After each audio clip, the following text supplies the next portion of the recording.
रिश्तों की सुनहरी बुनावट। एक सुंदर पुराने घर में सावित्री जी अपनी दो बहुओं अन्वी और तन्वी के साथ रहती थीं। अन्वी शांत और गंभीर थी, जबकि तन्वी चंचल और आधुनिक ख्यालों वाली।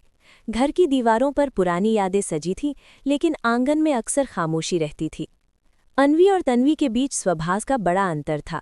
वे रसोई में काम तो साथ करती थीं, पर उनके बीच कम ही बातें होती थीं। दोनों के मन में एक दूसरे के प्रति संकोच और अनकही दूरियां थीं। एक दोपहर सावित्री जी ने एक भारी संदूक खोला। उन्होंने उसमें से रेशम का एक पुराना अधूरा कपड़ा निकाला। उस पर बहुत ही सुंदर कढ़ाई का काम शुरू किया गया था, पर वो बीच में ही रुक गया था।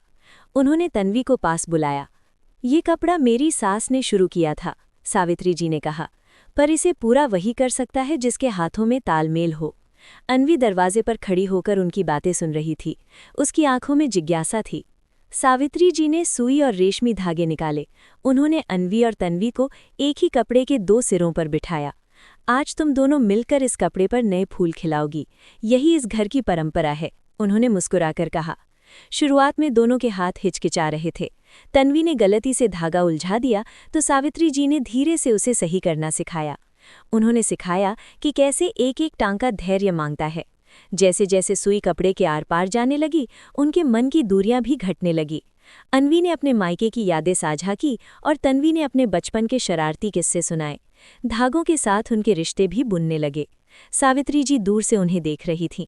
उन्होंने देखा कि अब रसोई से हंसी की आवाज़ें आती थीं। अन्वी ने तन्वी को अपनी खास रेसिपी सिखाई और तन्वी ने अन्वी को घर सजाने के नए तरीके बताए। कई महीनों की मेहनत के बाद वो अधूरा कपड़ा एक शानदार ओढ़नी बन गया था। वो केवल धागों का मेल नहीं था, बल्कि दो अलग व्यक्तित्वों के एक साथ मिलने की कहानी थी। जब वे उसे फैलाती तो वो धूप में चमक उठता। समय बीतता गया। अब अन्वी ने अपनी नई बहू का हाथ थामा और उसे वही पुरानी ओढ़नी दिखाई। रिश्ते भी इसी कढ़ाई की तरह होते हैं बेटा, उसने कहा। इन्हें प्यार और सब्र से बुनना पड़ता है, ताकि यादें कभी फीकी ना पड़े।